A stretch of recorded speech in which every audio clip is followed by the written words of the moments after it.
Hai teman-teman semua, di sini saya akan melanjutkan materi tentang bagaimana caranya kita bisa menulis email dengan baik. Ya. Agar apa? Agar email yang kita kirim, nah tentunya dapat direspon oleh customer kita atau calon customer baru. Ya. Kemudian emailnya dibuka, kemudian dilihat, kemudian mendapatkan respon positif. Nah, sehingga hubungan kita dengan mereka itu semakin erat dan harapannya customer menjadi semakin loyal dan melakukan repeat order ke depannya ya terkait produk ya baik barang maupun jasa yang kita tawarkan. Nah, sehingga penjualannya itu semakin meningkat. Nah, tentunya ya pada pertemuan kali ini kita akan membahas ya bagaimana caranya kita dapat menulis email yang berkinerja tinggi. Ya.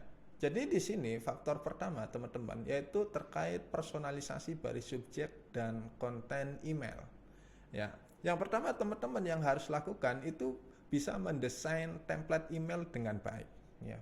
Template-nya ya. Dibuat semenarik mungkin ya, sesuai kita lihat karakteristik respondennya ya. Kita buat sesuai dengan karakteristik mereka. Ya, kemudian yang kedua, teman-teman harus bisa mengelompokkan sasaran email atau melakukan segmentasi. Ya, jadi mana nih, misalkan segmentasi berdasarkan usia. Ya, misalkan teman-teman menjual berbagai macam produk. Oh, ternyata ini produk untuk usia anak-anak muda nih. Nah, teman-teman segmentasi. Jadi produk-produk tersebut nanti ya misalkan ada informasi atau penawaran terkait produk atau misalkan ada undangan acara untuk produk-produk tersebut. Berarti yang diundang adalah customer yang misalkan usianya muda. Nah, di situ ada database-nya. Nah, teman-teman dikelompokkan mana yang muda, yang tua. Nanti yang muda berarti mereka akan mendapatkan email tersebut dari kita. Misalkan terkait masalah penawaran ya maupun misalkan ada undangan event yang kita lakukan ya. Nah, itu fungsinya segmentasi. Nah, kemudian yang ketiga yaitu memanggil pelanggan dengan nama mereka. Jadi teman-teman harus tahu nama pelanggan kita ya. Jadi jangan nama email saja tapi harus tahu nama pelanggan kita. Misalkan di situ kan, "Hai Aditya, gimana kabarnya?" Nah, misalkan sebagai pembukanya kan itu.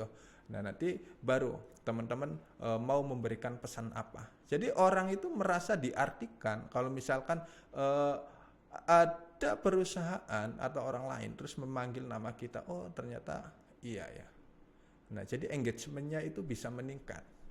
Nah, kemudian yang terakhir ini menandatangani email dengan nama lengkap pengguna, jabatan di perusahaan, dan detail kontak. Jadi misalkan teman-teman penutup nih, ya, menulis email undangan atau email apalah ya di situ. Nah, kalau bisa teman-teman ya di bawahnya itu dikasih nama lengkap kita, kemudian nama perusahaan kita, kalau ada jabatan-jabatan kita juga di situ, terus dikasih kontaknya, baik nomor WhatsApp ya misalkan nomor telepon kantor ya nanti dikasih. Nanti yang dikhawatirkan misalkan mereka ingin menghubungi teman-teman kan mudah di situ. Oh, jelas dan lebih terpercaya. Nah, kemudian ya faktor yang kedua ya untuk email yang berkinerja tinggi. Nah, itu pikirkan tentang lokalisasi. Ya, jadi salah satu cara untuk melokalkan adalah dengan menggunakan sapaan dalam bahasa asli pelanggan.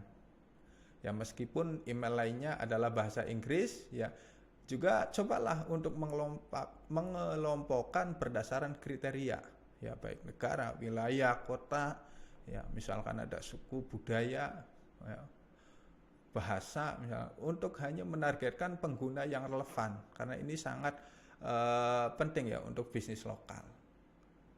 Nah, misalkan teman-teman punya pelanggan, nah pelanggannya itu misalkan di Filipina. Nah, ini pelanggannya loyal. Nah, berarti ya berusaha teman-teman mengirimkan email ke mereka itu menggunakan bahasa Filipina. Kalau bahasa Indonesianya kan tahunya kan nggak ngerti, harus ditranslate. Jadi pakai bahasa Filipina.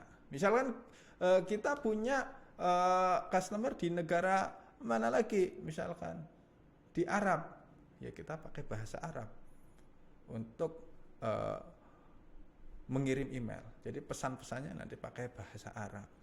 Agar apa? Agar memudahkan customer dalam membaca email tersebut. Tidak perlu ditranslate lagi gitu.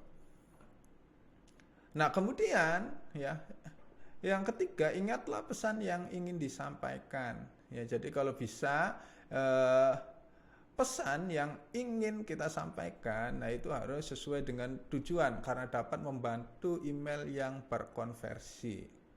Ya.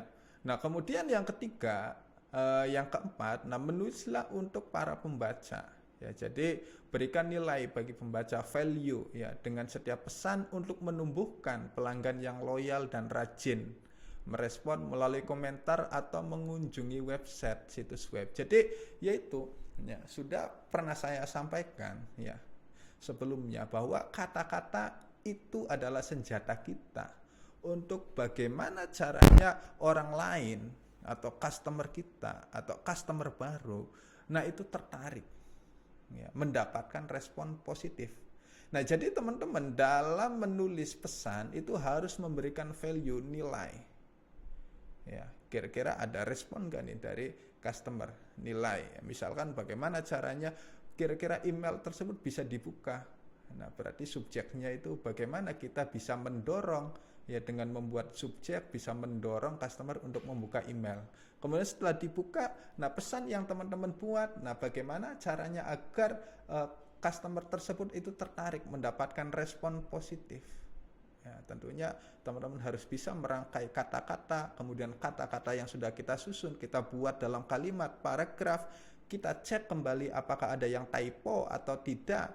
Ya, kemudian kita atur layoutnya, paragrafnya seperti apa, fontnya, ya, ukuran fontnya, kemudian ada gambar-gambar atau tidak. Ya, kemudian apalagi penentuan bahasa juga itu sangat penting.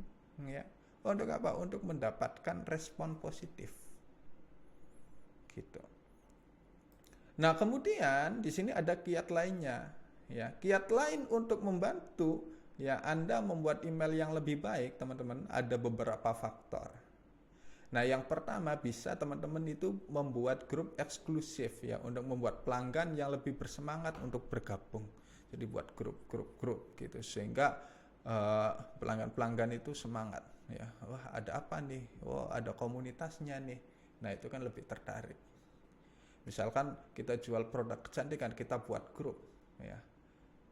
Nah, nanti kan orang lain kan kayak pelanggan-pelanggan jadi tertarik, oh ternyata ada grupnya, kita bisa konsultasi nanti lewat grup tersebut.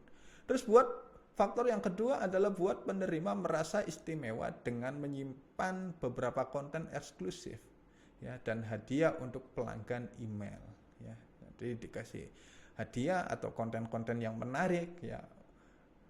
Kemudian yang ketiga, jadikan percakapan untuk membina hubungan ya dengan pelanggan.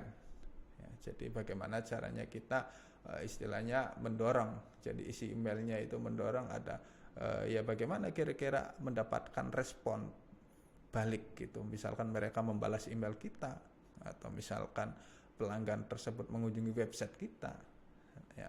Kemudian yang keempat ya minta umpan balik untuk lebih meningkatkan pemasaran email. Ya.